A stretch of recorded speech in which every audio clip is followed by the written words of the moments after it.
My son yelled at me.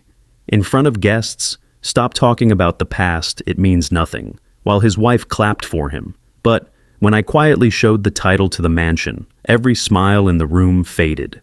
His authority vanished.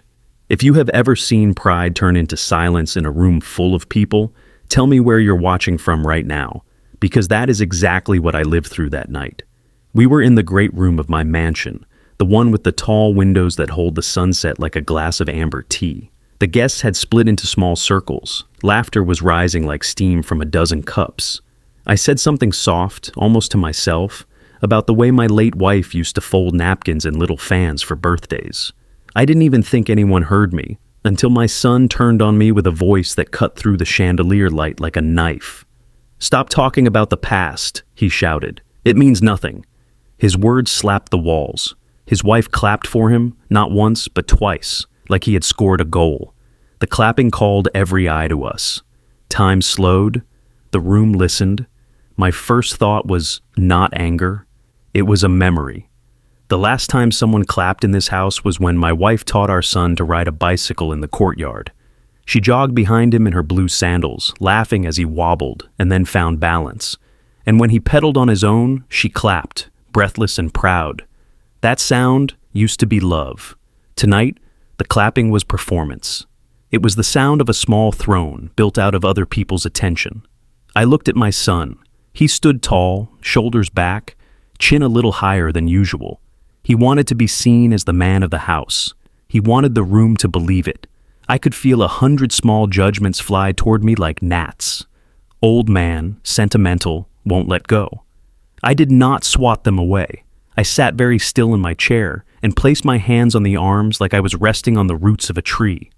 "Say something," one of the guests whispered, not to me, but near me, as if they were urging the scene to move. I did not. It is a strange thing, the kind of quiet that comes when you decide not to fight in public. It is not surrender, it is a kind of gathering. I breathed in and noticed the details that keep a person steady. The smell of roasted rosemary from the kitchen, the faint citrus of the wax on floor, the shape of a small scratch on the table I had once sanded myself when money was tight, and hiring help was a luxury. My son mistook my quiet for weakness. Most people do. He smiled the way people smile when they think they have won. His wife rested her palm on his arm like she was granting him a medal. He liked that. I will tell you something I have learned. The past does not shout. It waits. It is patient. It keeps its receipts. Long before this night, my past had hands on this house, brick by brick, month by month. When I say that, I am not talking about nostalgia. I am talking about bills paid, signatures inked, foundations laid with my back, my time, my risks. I am talking about a winter when the company almost fell apart and I sold my car so my 8 employees could take theirs to work. I am talking about nights I came home smelling of metal and oil and my wife said, "Shower, then eat." And I did both with the kind of hunger that builds a life. The mansion is not a story I tell to impress anyone. It is a fact I kept quiet because I believed respect grows best in silence. Maybe that was my mistake. Maybe I was too quiet for too long. My wife would have placed a hand on my shoulder, warm and firm, and the whole room would have softened. She had that power. I can still see her standing at the long table, smoothing a crease in a tablecloth like she was teaching the fabric to be calm. She was not wealthy when we met. She was not skilled at business, but she had an eye for the tiny things that hold big things together. Lids on jars, names on envelopes, a child's scraped knee, a husband's sagging courage. We bought our first small house because she found a crack in the market, an old place no one wanted, with pipes that hissed and a yard that looked like a problem. "It's a garden," she said, and then she made it one. She planted tomatoes and marigolds and a lemon tree that took 3 years to believe us. She never threw away a jar. She stored our early hope in them like sugar. Our son was small then. He liked to fall asleep on my chest. He was light, and I felt like the world had finally learned my name. There is a piece of him from that time that still lives in my heart, like a room with the lights on. He loved bedtime stories. He would ask for the same one again and again. The story of the man who built a boat out of patience and sailed it to a place he could call his own. When he was 6, I took him to the shop and let him hold a measuring tape. He stretched it out like a banner and laughed when it snapped back. At 8, He stacked coins from my wallet and learned the weight of 10. At 10, he asked if money has a sound. I told him, it does. It sounds like promises. Then life did what life does. It ran faster. Opportunities came. Some I chased, some I caught, some caught me. I took a risk that looked foolish on paper and looked smart 3 years later. We moved to this mansion not because we needed to be seen, but because my wife wanted a place where the family could grow without knocking elbows in the kitchen. She loved the high windows and the smell of pine near the lake. She said, "Big rooms make people breathe better." She cooked here the first night without unpacking. We ate on boxes and she said, "Remember this feeling, simple food and a big dream." We laughed like children. I wish I could tell you the joy lasted forever. It did not. Sickness pulled at my wife the way tide pulls at a shore. She fought with grace. She smiled even when the smile cost her. She said, "Keep the house full of laughter when I'm gone." The day she left, this home felt too large and too small at the same time. Every corner had her in it. Every wall tried to hold her name. I kept the rooms open. I brought people in, birthdays, holidays, simple dinners. I told stories because stories are how we keep the absent near.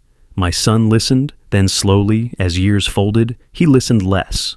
New friends came, new values came. He discovered that attention is a kind of currency and learned that fast jokes and sharp elbows are a quick way to buy it. When he married, I welcomed his wife with an open heart. She was bright, stylish, eager to be seen. She liked the photos the mansion produced. She liked the way light poured through the foyer and made her skin glow in pictures. She thanked me for the room we gave them for their early months, called me kind, called me wise, called me dad when people were listening. I believed her. Maybe she believed herself. But I started to notice the way she would roll her eyes when I spoke about small beginnings. She did not like old stories that did not have her in them. When I spoke about my wife, she smiled out of politeness and then turned the conversation to the latest things she had bought or the next place they would be seen. I did not judge her. I thought time would do the teaching. I was wrong. Time taught them something else. That if you act like a king long enough, people might give you a crown made of invitations and compliments, and you will not notice it bends. So, there I was in the great room, in a chair I had paid for with years people will never see, looking at my son while the room watched our family shift on its axis. He told me the past means nothing. He said it in front of guests who wanted a show. And because shows need applause, his wife gave him some. I can forgive arrogance. It is common, and it melts with the right heat. What is hard to forgive is the joy of humiliation. The smile people wear when someone they owe gratitude is brought low. I saw that smile on her face, short, bright, satisfied. It was a small fire. I let it burn itself out. "Dad," my son said, pretending the word was a weight he carried. "We're trying to celebrate tonight, not old stories." His tone was careful and cruel at once, the way people cut with a dull knife so it will hurt longer. A few guests laughed softly. A few looked away. One older friend of mine opened his mouth, then closed it again. A younger man, one of my son's colleagues, checked his phone as if the screen might offer him better manners. My son held the room like a borrowed microphone. If you're watching this and you've seen that look on a child's face, tell me in the comments. Tell me the city, the street, the kitchen, where you stood and felt suddenly like furniture in a house you built. I do not raise my voice when I am certain. I lifted my glass, took a small sip, and set it down. "Eat," I said to the room, not to my son. "The food will get cold." My voice was even. People obeyed the natural order of a gentle instruction. Forks moved. Someone cleared a dry throat. The orchestra of normal life found its place again. My son looked annoyed. He wanted me to explode, to defend the past so he could perform the present. He wanted a battle, not a meal. I did not give him one. I watched him the way you watch a storm from inside a strong house. Curious, aware, unafraid. When calm sits on your shoulders, you start to notice what anxiety tries to hide. I noticed how he adjusted his tie when he spoke to a man from the bank, how his eyes flicked to his wife to check if he had said the right kind of clever thing. I noticed how she angled her body when she laughed, presenting her best side to the nearest phone camera, even when no one was taking a picture. I noticed the way a couple at the back whispered with the soft excitement of people who think they are inside a secret. They were not. There was no secret yet. There was only a fact.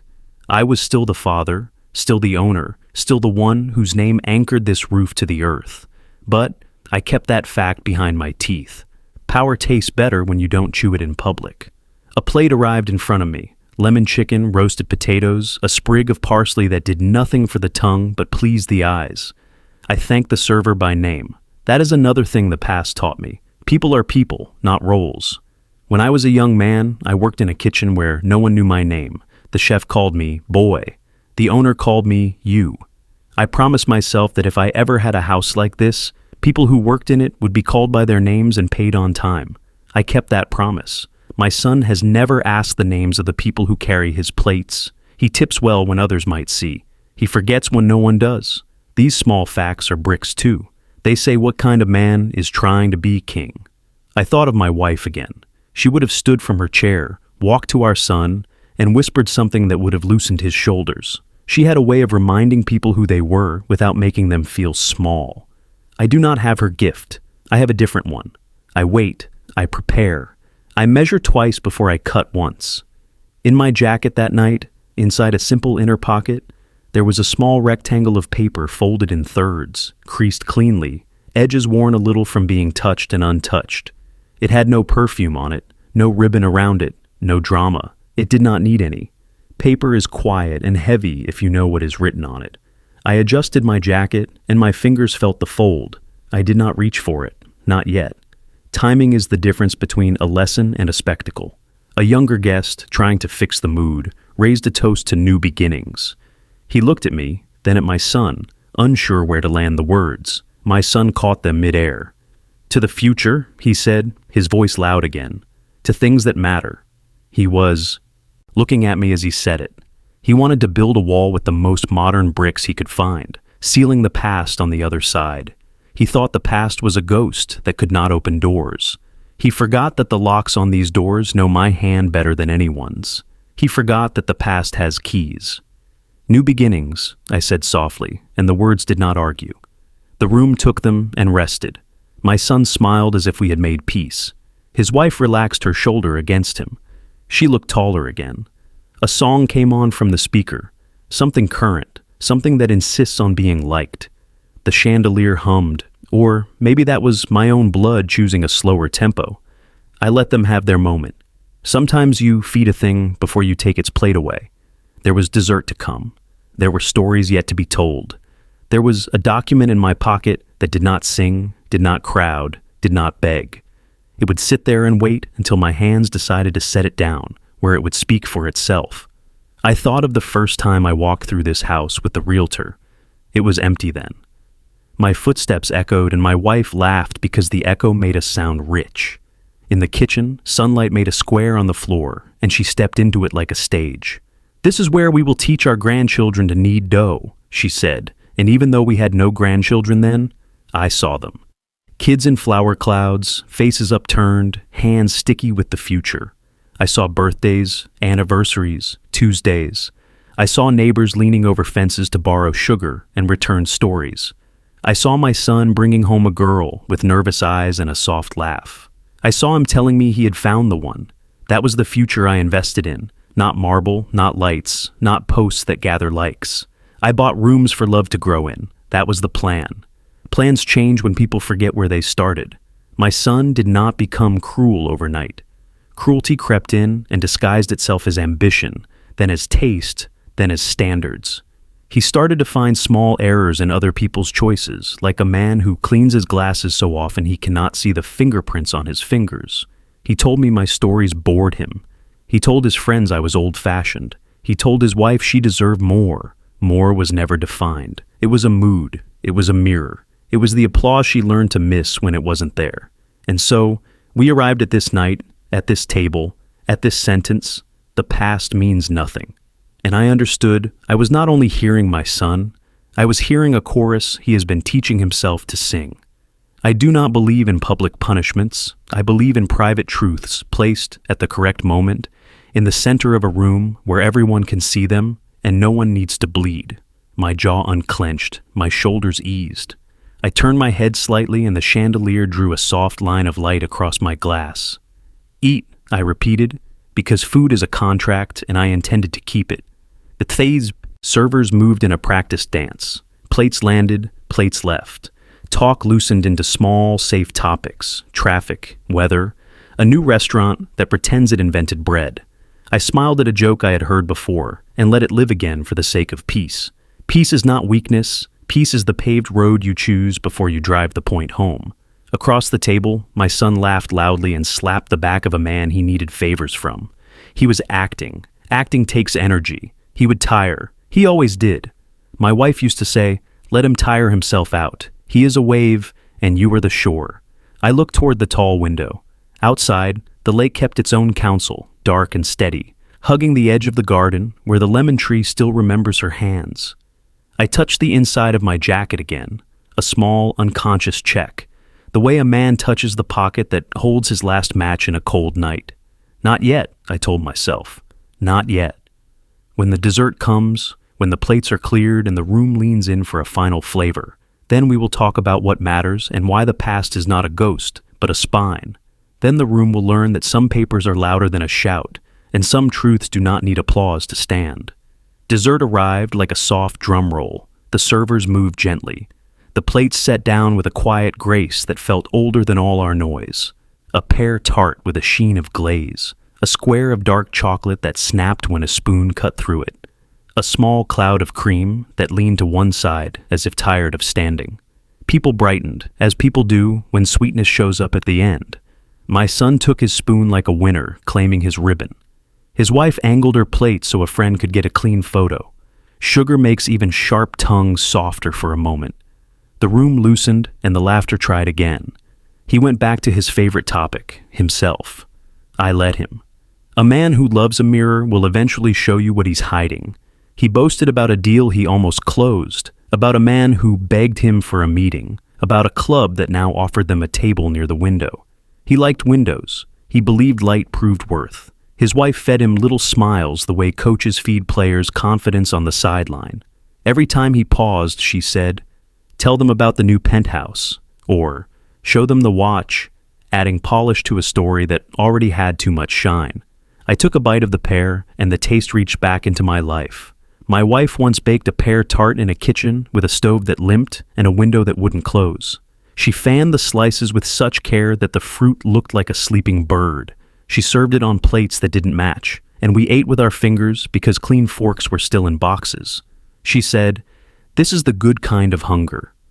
I looked at the tart now and felt her hand steadying mine across time. It is a strange thing, love, how it lengthens the table when it cannot lengthen the years. "Dad," my son said, stretching the word until it sounded like a warning, "would you like to say something for the toast? Maybe keep it short this time." He grinned at the guests. They grinned back, unsure of the rules, wanting to be on the side that wins. He loved directing the room, loved the way people leaned toward him, as if leaning toward heat. He raised his glass. "To the future," he said again, louder now, "to letting go of the past that slows us down." He looked right at me, and a few people followed his eyes like students taking notes. "To the future," I echoed, quiet as a tide, and lifted my glass just enough to be polite. I set it down. The stem made a small click, like a clock changing its mind about time. I dabbed the corner of my mouth with the napkin. The servers were clearing plates from the far end of the table, and I watched the movement as if it were a cue. There is a point in an evening when talk has eaten all the oxygen and action must open a window. The past does not hurry, but it does not sleep either. I reached into my jacket. The paper met my fingers with the kind of weight that paper should not have, and yet sometimes does. It was folded neatly, the creases sharp from a lifetime of being respected. My hand did not shake. I brought it out and placed it next to my plate like a man placing a handkerchief. Nothing dramatic. Only those closest saw it. The ones farther down the table kept talking, chewing, laughing, at least for another breath. My son frowned, not because he saw what it was, but because attention had moved in my direction without his permission. His wife followed his eyes, and her smile paused, as smiles do when they have to decide whether to stay or leave. "What's that?" he asked, too casual, the practiced nonchalance of someone who senses a step he did not plan. His fingers tapped the table. He had a little tell when he was nervous. He rubbed his thumb against the tip of his ring finger, as if trying to erase a smudge only he could see. He was rubbing now. I did not answer yet. I unfolded the paper once. The chandelier's light ran across the surface like a thin river finding its bed. A guest at my left leaned in and then leaned back, the way a person looks into a room that might not be theirs. "It's nothing loud," I said. "Just something quiet that has waited its turn." I opened the paper fully and smoothed it with my palm. I did not raise it in the air. I did not declare anything. I let the letters do their work. My name was there, my full name, the one my wife used when she wanted me to stop pretending I wasn't tired. The address of the mansion sat below it, simple, unafraid. The county registry stamp had its own tired dignity, the ink a shade of blue that always looks like it knows more than it will say. There is a certain humility in good documents. They never brag, they simply remain. My son leaned forward. "We're eating," he said, a little laugh attached to the words, but the laugh had no friends now.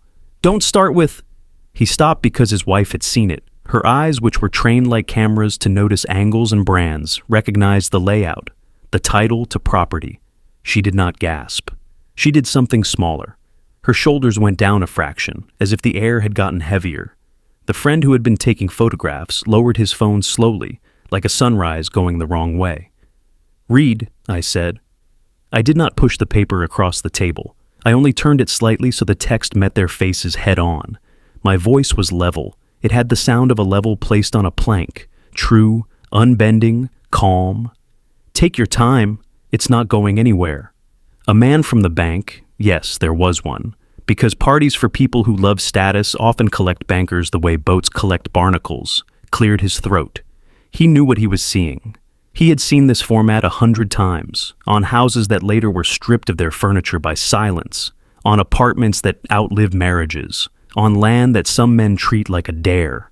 He nodded once, almost to himself. "It appears to be a clear title," he said, careful as a surgeon. "Sole owner." "Sole," I repeated softly, and the word found its place in the middle of the table, like a stone in a river that will not be moved. I did not look at my son. I looked at the paper the way a man looks at a map he has traveled already, remembering turns. "This house was purchased 21 years ago," I said, not as a boast, but as a note in a ledger that finally needs to be read aloud. "Paid in full, no liens, taxes paid early every year. The deed sits in a safe, but this is the copy I keep close, for tradition." I raised my eyes. "Some people keep photos. I keep proof." My son reached for the paper and then stopped, as if the letters might burn. "Why are you showing this?" His voice wobbled on the last word. He tried to smile, but the smile had no bones. "No one is questioning—" "You questioned," I said, not unkindly. "You told me the past means nothing." I tapped the corner of the title with one finger. "This is the past, yes, but this is also the present. It is the ground under our feet. It is the lock on these doors. It is the roof over your head when it rains." I let the room take that in. People who had been pretending to talk stopped pretending. Forks paused mid-air. A woman dabbed at her lipstick and missed her mouth. The house listened to itself. His wife, who was quick with words when words could be decorations, tried a new arrangement. "We know you paid for the house," she said, the tone aiming for gentle and landing on thin. "We respect that. Of course we do. But it's family now. We're building a new chapter." She smiled at the end like a person placing a bow on a box that doesn't close. That's all he meant, that the future is, forward. "The future is forward," I agreed. "But forward does not float." I folded one edge of the paper back and then opened it again, a small movement that sounded like a door being tried and then opened properly. "It stands on something." I placed my hand flat beside my name. And this something has a name, and the name has a cost. And the cost is not a story I tell to win sympathy. It is a calculation I made when interest rates rose and friends fell away, and your mother counted coins on the kitchen counter while the stew simmered a little too long because we were doing the math of our lives. The room heard her name, and the room leaned toward it. Even the chandelier seemed to settle. My son swallowed. It was a large swallow, the kind that moves a man's whole throat. "I didn't mean disrespect," he said, but there was no energy in the words. He looked down. The ring on his finger caught a line of light and lost it again. "I just meant your stories. Sometimes you repeat them. Stories repeat because lessons repeat, I said. We tell stories until the truth in them sticks. Your mother used to say that a house is only as strong as the thank you spoken inside it. I looked at the guests then, not for applause, but for witness. I have tried to keep this house strong. A friend at the far end, older than most, cleared his throat and said my name, once, in the way men say a name when they mean a decade of friendship. He did not add a speech. He didn't need to. The younger ones looked like students who had wandered into the wrong class and suddenly realized the subject mattered. I could have stopped there. The paper on the table was enough. But there is a difference between a reveal and a lesson, and I wanted the latter. I lifted the document and turned it toward my son, finally. I kept my finger above a line near the bottom where the legal language curled like vines. There is a clause, I said, simple, not exotic, not hidden, standard but clear. It states the property remains under my control in full until my death, or until I decide to transfer it to the family trust. The trust exists. It was built with your mother's values written into it like the margin notes she used to leave in cookbooks. Respect. Care for the people who care for you. Open doors to those who open their hands. Close them to those who clap when elders are mocked. I took a breath. I have not transferred the house yet. He stared at the line. He understood enough to feel the floor tilt. The air between him and his wife changed shape. They were used to air that lifted hair for pictures. This air was heavy and honest. His wife's eyes flicked to the banker, then to a guest who was good at sounding certain. No one volunteered an easy sentence. We live here, my son said, softer now, the words leaving him like steam, leaving a cup that is losing heat. We've made plans. You said... He stopped. He remembered what I said. I said they were welcome. I did not say forever. I did not say unconditionally. Hospitality is not the same as surrender. He was a child again for half a second, the child who asked if money had a sound. He looked up, and I saw the boy who loved bedtime stories fall through the eyes of the man who wanted to be king. You are welcome, I said, and I meant it. I meant it as a father and as a man who has known cold nights. This is your home as long as you remember how it became a home, as long as you can hold your tongue where gratitude should stand, as long as you can open your hand before you open your mouth. I slid the paper back to my side of the table. But if you forget, the house will remind you, the paper will remind you, and if you try to make the past nothing again, the doors will teach you what nothing feels like when you're standing on the wrong side of them. Someone at the far end let out a breath they didn't know they were holding. The sound moved through the room like a small wind. The banker looked at his napkin. The friend with the phone set it face down, a quiet surrender. My son's wife lifted her water, but the glass hovered halfway, as if even the water wanted to listen. My son did not speak. He was busy. He was carefully taking apart the small throne he had built out of strangers' eyes, and realizing it was made of paper chairs. I reached for my spoon and took another bite of the tart. It tasted better now, as if the pair had been waiting for truth to sweeten it. Eat, I said again to the table, and now the word carried a different weight. People return to their plates because returning to small things is how we accept big things. I did not smile at victory. Victory is a young man's sport, and this was not a game. This was a lesson I should have given earlier, perhaps. But maybe lessons find their hour the way tides find the shore, exactly when they must. My son finally spoke. So, what do you want from me? The words were shaped like surrender, but wore the hat of negotiation, as if he could bargain with gravity. He was learning, and learning is awkward when you have an audience. Not from you, I said, for you. I looked past him for a heartbeat, into the window, into the lake that had watched us all this time without choosing sides. I want your spine to remember where it was made. I want your mouth to remember who taught it words. I want your eyes to see the hands that held you when you were light and when you were heavy. I want you to be a man who can walk into any room and not need applause to feel tall. He nodded, a small nod, the kind men make when they are holding back a larger one, because pride is a stubborn animal.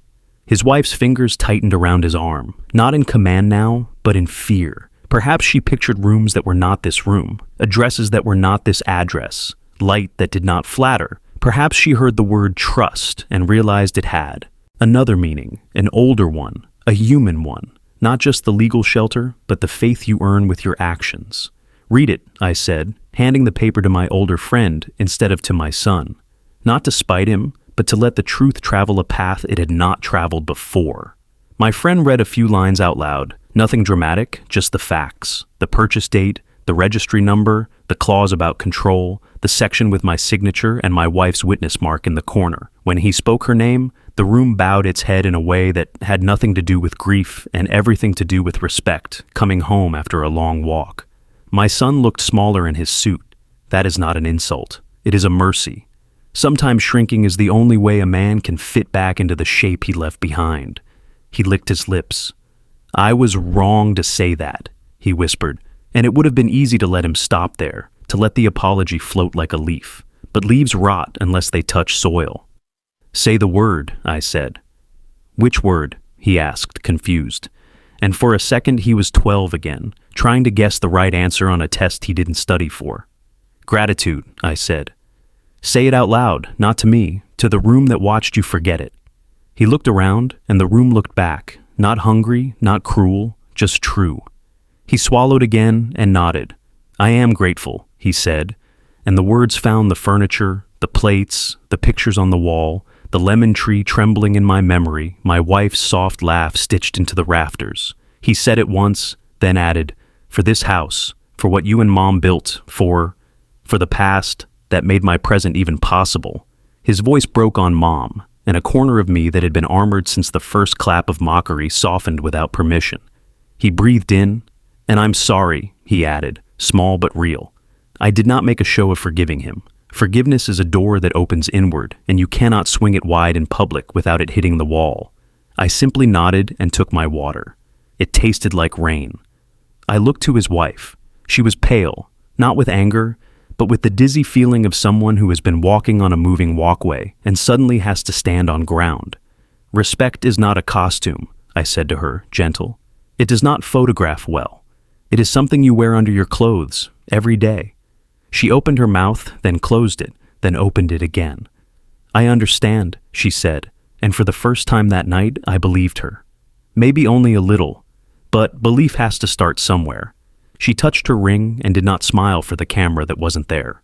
The servers came once more, collecting plates, pouring coffee, the little rituals that bring an evening to its soft landing. People began to talk again, but the talk had changed color. It was quieter, kinder at the edges. A few guests I barely knew made a point to greet me with a warmth that was not. Performance, not tonight. The banker nodded once more, respectful in a way that had nothing to do with numbers. The friend with the phone kept it face down, as if the table had asked for a small Sabbath. I folded the paper with care, as if I were folding a shirt that still carried the scent of soap from a time when soap mattered more than scent. I slid it back into my jacket. It rested there like a hand on my chest. My son watched me, and I watched him back. The watching not a contest anymore, but a bridge. The night carried on, but now the house felt like itself again, the way a person feels after finally saying the thing they needed to say, and finding that the sky did not fall, only the noise did. Outside, the lake kept the secrets it had always kept. Inside, the walls did their quiet work of holding us up. I listened to chairs move, to cups meet saucers, to people finding their coats and their manners. I did not hurry anyone. I never do. Some truths need a few more minutes at the table, a last sip of something warm, a breath. I stood when the older friend stood. He put his hand on my shoulder. "She would have liked that," he said, meaning my wife, meaning the way the paper spoke without cruelty. "Yes," I said. "She would have preferred cake, but she would have liked this." My son heard that, and he smiled a real smile for the first time that night, small and a little lopsided, the way his smile used to be when he lost a tooth and got a coin under his pillow. He took a step toward me, not a big step, not a dramatic one, just one human step, closer than he had been before the clapping. He didn't say anything else. He didn't need to. The paper had said enough, and the house had listened, and the future was waiting without hurrying, as futures do when they know the ground under them has a name. People began to stand the way a field of wheat leans when a softer wind takes over. Chairs slid back with felted whispers. Coats were found. Grips were exchanged, lighter now, less for show, and more for the simple reason that people wanted to hold on to something decent as they left. My older friend squeezed my elbow the way men used to shake hands when a promise still meant yes. The The banker asked if I wanted him to arrange a car. I told him he should have coffee instead. His relief was real, not because of caffeine, but because he preferred the small table of truth to the big table of performance. My son hovered. He had the look of a man who keeps reaching for a stair that isn't there, and keeps pretending he meant to stop at that exact height. His wife busied herself with a scarf that didn't need adjusting. Guests approached me one by one with good words. Not long speeches, just the kind that say, "We see you. We know what this house stands on." Then they approached my son more carefully, as if his suit might bruise. He smiled as best he could, and in that smile, I saw the boy again, his mouth trying to find its old shape. The boy was outnumbered by the man he had practiced being, but he had not left. That mattered. When the Coates had taken most of the people with them, I touched my son's sleeve like you touch a bell you do not want to ring. "Walk with me," I said. He nodded. His wife took a step forward and then stopped, uncertain for the first time tonight about where to stand. "Come too," I added. I did not want allies and witnesses. I wanted family. We crossed the long hall where the paintings know more about us than we do ourselves. We passed the mirror I hate because it lies, and the photograph I love because it doesn't. I opened the door to the study with the uneven handle you have to lift and turn in one motion. A small trick I never fixed because flaws that teach are worth their weight. The study smelled like cedar and old paper, that honest scent that says time has passed and done work here. The lake breathed through the window the way a sleeping animal does. I went to the safe not because drama called for it, but because clarity lives in good boxes. I turned the dial, patient, listening for the clicks my hands learned years ago, the way a musician learns a favorite scale. I did not take out the title. That had already done its work. I took out a small stack of envelopes tied with kitchen twine and a velvet pouch with a key inside, long and brass, heavy enough to matter, light enough to be carried without resentment. "These are your mother's letters," I said, placing the stack on the desk, as if the desk were an altar because sometimes a desk is one. "I asked her to write to you, not for birthdays, but for days she could not predict, days when you would need a voice that would tell you who you are when noise tells you who to be." I slid the top envelope forward. On it, in her careful slant, she had written, "For the day you confuse applause with love." He stared at the curved letters and swallowed. His wife looked at the twine like it was a code. "You can open it now," I said, "or take it and open it when you are ready. But open it before the mirror tells you a story too many times that isn't yours." He touched the envelope with the back of his finger, the way people touch a sleeping baby's cheek. He didn't open it, not yet. He was not refusing. He was bracing. That, too, is learning. I held up the key. It caught the light in a clean strip. "This is the master key," I said. "It's not the electronic fob or the little brass for the side gate. This one opens a door no one uses if they have nothing to hide. The side service door by the lemon tree. Your mother asked me to keep it where only the person who is steward of the house holds it. Not owner, steward." The word tasted right. Owners feel like kings. Stewards feel like fathers. "I kept it," I said. "Tonight I would like to give it to you." His wife's mouth parted as if on cue. She looked at him, already imagining the click of a new kind of access. He did not reach out. He looked at the key like a man who knows a sword becomes a balance only when it is turned into a plow. "What do I have to do?" he asked quietly. "Nothing to earn it, something to keep it," I said. "You will hold it as a reminder.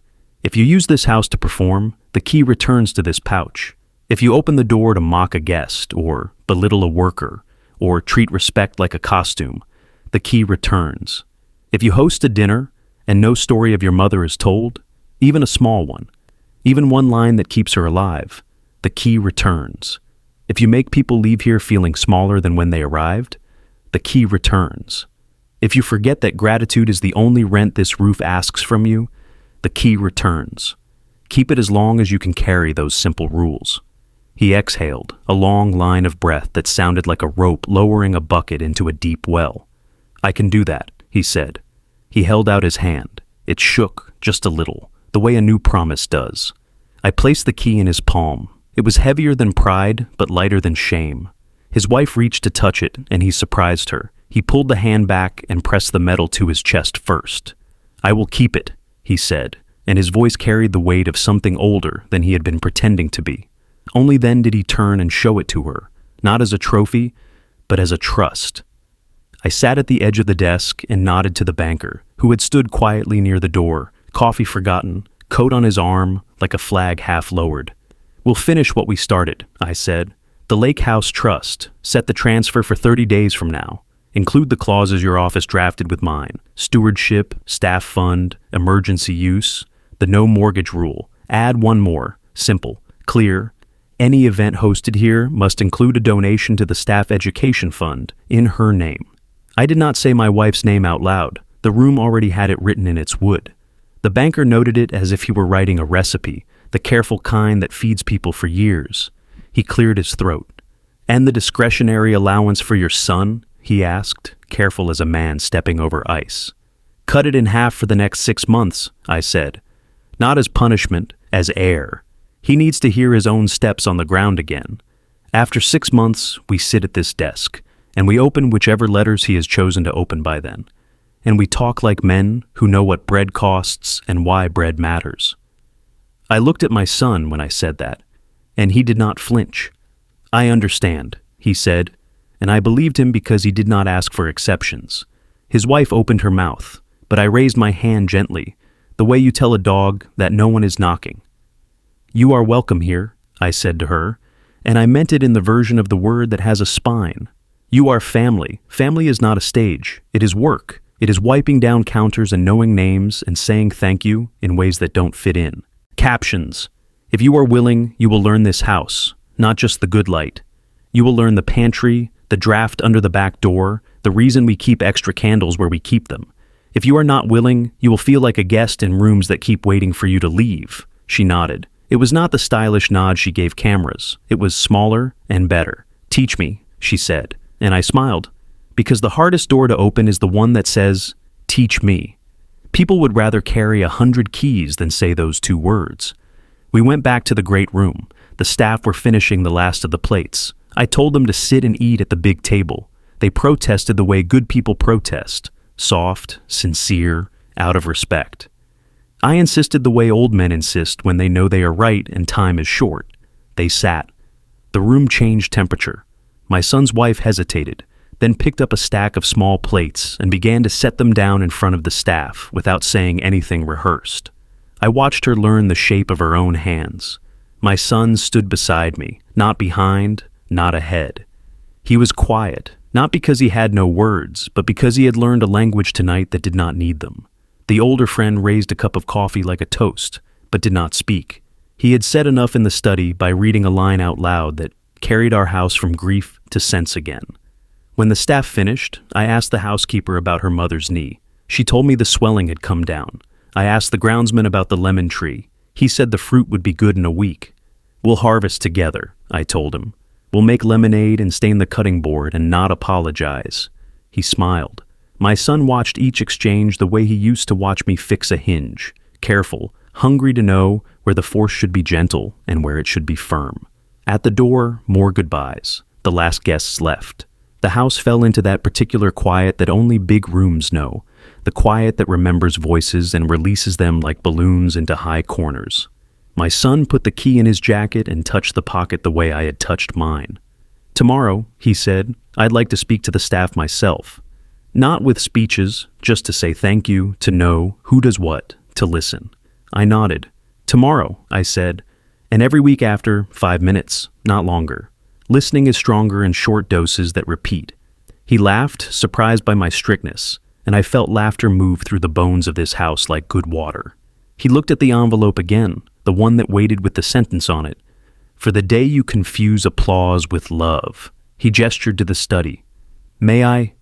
"Yes," I said. He walked back in alone. I did not follow. Letters are private bridges. A father does not stand on them when a son needs to cross. I found myself in the kitchen, the room that knows our names best. The night cook had left a pot of tea steeping under a towel, the way my wife used to do, a small heat hidden so it can last. I poured 2 cups and waited. The old clock above the stove, the one that is always 4 minutes fast, counted in its clumsy way. I let it. When my son returned, his eyes were red at the edges, not with shame, not only with grief, but with the flush of a man who has been given a mirror that tells the truth and has not looked away. He sat on the stool where he used to do homework. He never finished in one sitting. He took the tea. He held it with both hands as if tea were medicine that needed two hands to carry properly. She wrote about the night we brought the bike inside because it rained, he said, and a short laugh stumbled out of him and then stood on its own. She wrote, "You learn not to fear the hallway. You learn the house was not a museum. You learn balance where other people hang pictures." He looked up.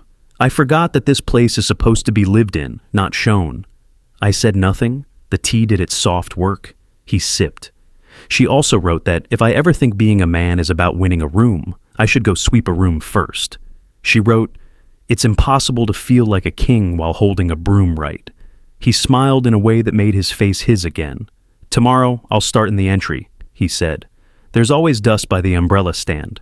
It comes from nowhere." "Dust comes from everywhere," I said. "So does respect, if you let it." We finished the tea. He stood. He reached for the kettle and refilled it for the morning automatically, the way his mother always did. He put the kettle back. He looked unsure for a second, and then he did something he had not done in years. He walked around the counter and hugged me, not the quick pat men do in front of others, but an old hug, the kind that is a door swinging back to where it belonged. I felt the weight of him, and it was exactly right. His wife came in, and for a frightening second I saw the old performance gather in her eyes like a storm that had remembered it, left something on the stove. Then she breathed. She set 2 clean plates in the drying rack, though they were already dry. She moved the towel to where it should have been, over the bread. She did not take a picture. She did not fix her hair. She took the cup her husband handed her and stood beside him like a person who had walked a long way and finally found a real chair. "I called my mother," she said quietly, "and I told her we would not be going to that brunch at the club tomorrow. We need to be here. I need to learn the pantry." Her voice wavered on the last word, but she did not disguise it. She didn't understand. "It's okay. She doesn't have to yet." "She will," I said. "Or she won't. Either way, you will." She nodded. The key in my son's pocket made a soft shape against the fabric when he moved. I noticed it the way you notice a child's first tooth, small, ordinary, a sign that eating will get easier and harder at the same time. We went through the house, turning off lights, the ritual that reminds you darkness is not an enemy, it's just the other half of truth. In each room, he would pause and name something that had been taken for granted. A chair polished, a plant watered, a window cleaned. He said the names of the people who did those things when he knew them, and when he did not, he said, "I will learn." We reached the front door. The outside air waited like a new page. He touched the frame with his knuckles. "I'll fix that nick tomorrow," he said. "I made it bringing in the speaker last week. I said it was nothing. It wasn't nothing." "Nothing is a word people use when they are tired of being careful," I said. "Care is the cost of living in a house that keeps you warm." He nodded and locked the door out of habit, then unlocked it and locked it again, double-checking, not in panic but in practice. He smiled when he caught himself. "I'll get there," he said. "You're already on the road," I answered. The staircase felt shorter on the way up. He and his wife went ahead, slow, holding hands like two people who have decided to be on the same side of a fight they did not know they were in. At the landing, he turned. "Dad," he said, and the word had the right weight again. "Thank you for letting me fall in front of people and not leaving me there." I shook my head. "You didn't fall," I said. "You performed a stumble and you stopped. There's a difference. Falling is honest. Performing a stumble is dangerous. You chose the honest thing." He grinned, tired now, the good kind of tired, the kind that means you worked at something your muscles weren't used to doing. "Good night," he said. "Good night," I returned. They went down the hall to their room, and the house, pleased, settled its bones with little sounds that only men who have loved a house for a long time know how to hear. Back in my room, I sat on the edge of the bed and loosened my tie. I thought of my wife. Of course I did. I thought of the letters and the key and the way a sentence like, "the past means nothing," can shatter a cup or water a plant depending on where you pour it. I set my jacket over the chair. The paper in the inside pocket made the cloth hang different, a small tug toward order. I turned off the lamp and let the moon do the rest. In the dark, the house whispered the same thing it has whispered since the first night we moved in on boxes. Remember who we are and who we are for. I breathed with it, slow, even, not angry. Something colder and kinder than anger. Something like weather that has remembered its season and decided to be exactly what it should be. Morning came in simple colors. The lake wore a thin sheet of silver, and the lemon tree shook itself awake like an old friend clearing its throat. I made coffee early and set 3 cups on, the counter out of habit. The house felt lighter, the kind of light that comes after a storm passes and the air remembers how to breathe. My son arrived barefoot, hair still messy, the key in his pocket making a small square against his t-shirt. He washed his hands without being told, then reached for the broom by the back door. He didn't announce it. He just began at the entry, where dust likes to pretend it owns the first step into a life. The broom whispered over stone, and that whisper said more than any speech he could have given. He didn't sweep like a man doing penance. He swept like a son who had been given a room back and intended to keep it. His wife stood in the pantry with a notepad and the housekeeper's patient voice in her ear. She asked the kinds of questions that don't look important, but hold houses together, where the extra bulbs are kept, who fixes the slow drawer, why the good knives are stored on the left, not the right. She wrote down names. She said them out loud. Fatima, Luis, Mona, and every time she got one right, the kitchen smiled a little more. The camera on her phone stayed dark on the counter. She didn't reach for it once. She reached for a tea towel instead and folded it the way my wife used to fold birds out of paper. Simple, careful, with corners that mean, I intend to be here. My son came back with the broom, leaned it against the wall, and held up his fingers. That's dust you can see, he said, showing me the gray on his hands. Today, I found the kind you can't. He nodded toward his chest, and that small movement told me he had opened more than one letter last night. He poured coffee for the housekeeper and the groundsman first. He asked after their families. He didn't fill the space when they answered. He listened. Every thank you he said landed like a nail in a plank that had been loose for years. By 9, the house had its natural rhythm back. People doing what they know how to do. No show, no stage. I stepped outside with my son to check the lemon tree. The fruit was ready, sun yellow and smug in the right way. Let's harvest, I said, and he fetched a basket without me pointing. We twisted lemons free in that old, slow rhythm that lets the branch keep dignity. He breathed in the sharp scent and closed his eyes. I remember this, he said. I forgot I remembered. We filled 2 baskets, then 3. He carried them all inside, not to pose with them, but to wash them in the sink. The juice ran down his wrists. He didn't care. He laughed when a seed escaped and chased it with a finger like a child. His wife joined us, hair tied back, sleeves rolled up, holding a bowl of sugar, and a look that said she was ready to learn new measurements. 1 part sweetness, 3 parts patience. We made lemonade the way my wife taught us, not by recipe, by tongue, sip, add, stir. The first batch was too sharp. My son made a face that used to amuse his mother. Needs mercy, I said, and he grinned.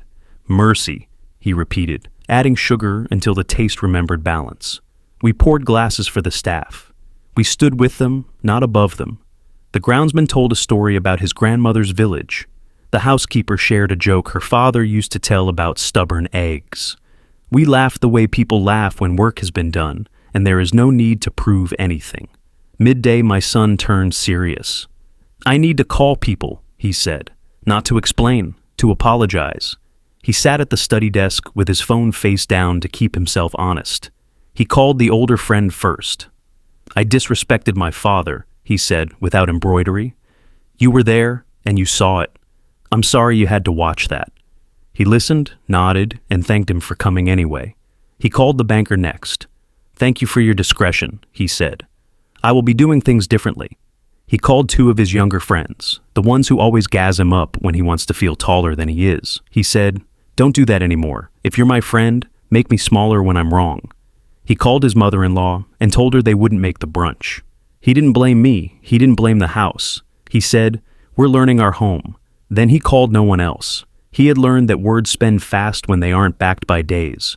In the afternoon, when the house stretched and the lake wore its blue more proudly, we sat in the shade by the lemon tree. He brought the envelope with him, the one with my wife's line about applause and love. He opened another letter too, on its front, in her slanted hand. For the day you think strong means loud. He read it quietly, lips moving. He smiled. She writes like she's still here, he said. She is, I said, Every time you do the thing she asked. He looked up at the roof and nodded, like a man tipping his hat to a window where he knows a face is watching and smiling.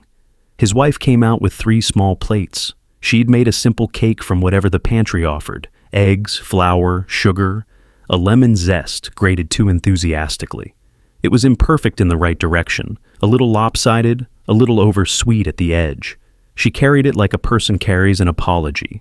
Steady, 2 hands, no decoration. "I wanted to try," she said. I know she would have preferred cake. We ate on the steps because plates taste better on steps. The cake crumbled like a good afternoon. A bit of zest stuck to my son's chin.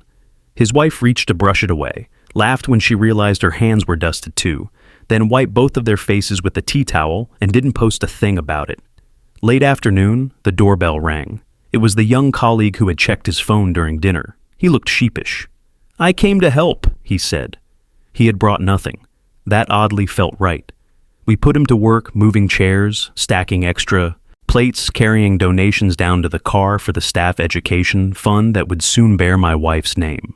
He learned to carry 4 plates without clatter. He learned to wrap glass in old newspaper so the words on the page could protect what we drink from. He stayed an hour and left quieter than he came. "House changes you," he said at the door. "If you listen," I said back. Toward evening, we met in the study again. The banker returned with drafts. Paperwork is never romantic, but it is how love protects itself when memory gets tired. He read each clause. I listened for mistakes the way a father listens for a fever in a child. Not paranoid, just ready. We signed where we needed to sign. We left space where space belonged. 30 days, he said, sealing the envelope. 30, I agreed. My son did not ask to speed it up. He understood that waiting can be part of the gift. He looked at the key and then at the safe. "I'll keep this outside the safe," he said, "on a nail by the pantry where I'll see it when I'm tempted to forget." That was his idea, and I liked it. It turned a symbol into a habit.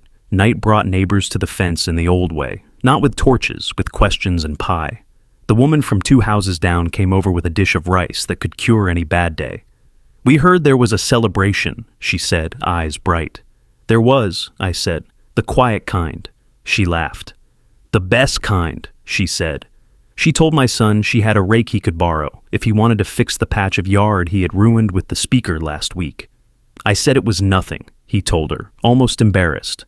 "It wasn't nothing," she replied with the warm cruelty of a good neighbor. "But you can fix it." He took the rake like a man receiving medicine. We ate outside under the first honest stars of the week. The lemon tree kept us company. My son asked the groundsman to show him how to clean the grill the right way. His wife carried plates to the sink without waiting to be thanked. We didn't talk about the title. We didn't need to. It had done its work and could rest. We talked about small plans that grow into real ones, repainting the back door, replacing the bulbs in the driveway, inviting the staff's families to a picnic where the guests of honor would be the people who usually carry trays. When my son stood to make tea, he hesitated and looked at me. "Should I?" he asked, not for permission, for guidance. "Yes," I said, "and boil extra water. Someone always arrives late and needs warmth." He nodded. Minutes later he returned, balancing a tray, not flawlessly, but with care. He poured for our older friend first, then the groundsman, then the housekeeper, then his wife, then himself, then me, last. He did not narrate the order. He simply remembered that respect has a sequence. The guests by now were few and right. We spoke of my wife without ceremony. The older friend told a story about the time she taught him to fold napkins into boats, and how those tiny boats carried soup to his mouth when his hands were shaking after his wife's surgery. He cried and didn't hide it. My son wiped his eyes with the back of his hand, and didn't disguise it either. People always say tears make men weak. They do not. They show a man has not made concrete where his heart belongs. Near the end, when the lake had turned from silver to black silk, my son stood and faced me. He didn't have a glass to raise. He didn't need one. "I don't know if I can be the man you were," he said, simple as bread. "Don't be," I replied. "Be the man who knows the man I was." He smiled the good smile again and nodded. "I can do that," he said. "I will do that." He turned to the small group and said, "I embarrassed my father last night. I embarrassed myself. Today I learned what a broom weighs and how a lemon listens when you twist it gently. I learned that a house can forgive if the people in it do. He paused, then added, "If any of you ever hear me say the past means nothing again, take this key from me and hang it back on the nail by the pantry." No argument. He looked at me. I didn't have to say I would. He already knew. We cleaned together without ceremony. Dishes, chairs, small messes that prove a day was lived. When the last plate was dry and the last light clicked off, we stood in the doorway and listened to the kind of silence that is not empty. It's full of good work put away. The house felt taller, or maybe we did. The lemon tree shifted in a breeze that came from nowhere and everywhere at once. "Tomorrow," my son said, "I'll call the man about the draft under the back door." "Tell him to come in the morning," I said. "The house likes to be fixed early." He and his wife went up the stairs, footsteps easy, shoulders level. I stayed a moment longer, hand on the frame, the way a man thanks a door for not slamming during an argument. I thought of my wife, of course, but now the thought did not stab. It warmed. She had always wanted this. Not perfection, but repair. Not a museum, but a home. Not a son who could out-talk a room, but a son who could carry a room without making it about himself. She would have liked the way the key looked on that small nail by the pantry, not hidden, not flaunted, just there, humming its quiet lesson every time a hand reached for bread. I went to the study one last time and put the copy of the title back in its folder. I touched the edge where my name sits beside the address. Paper is patient. It doesn't ask for applause. It doesn't need to be right in public. It simply waits for the day it is needed and then stands. I slid it into the safe and turned the dial. The clicks fell into place the way days do when you stop fighting the clock and start walking with it. Before sleep, I stood by the window and looked at the lawn where my boy once crashed his bike, and laughed where my wife once spread a blanket for us when we had nothing but a cheap bottle of lemonade and the idea that one day we would make our own under our own tree. The wind moved across the grass in slow stripes. Somewhere beyond the hedge, a neighbor's dog barked at a mystery and then forgot it. I smiled and let the night take back its shadows, one by one, without fear. If you've ever watched pride turn to quiet, if you've stood in a doorway you paid for and felt your own child's voice try to push you out, tell me where you're watching from right now. Tell me the room, the city, the memory that came back while you read this. If this story found you at the right moment, if it reminded you that the past is not a chain but a route, then stay with me. Like, share, comment, and subscribe, so more sons, more fathers, more families who forgot and want to remember can find their way back to the table, pour lemonade, and say the word that keeps a house standing: gratitude.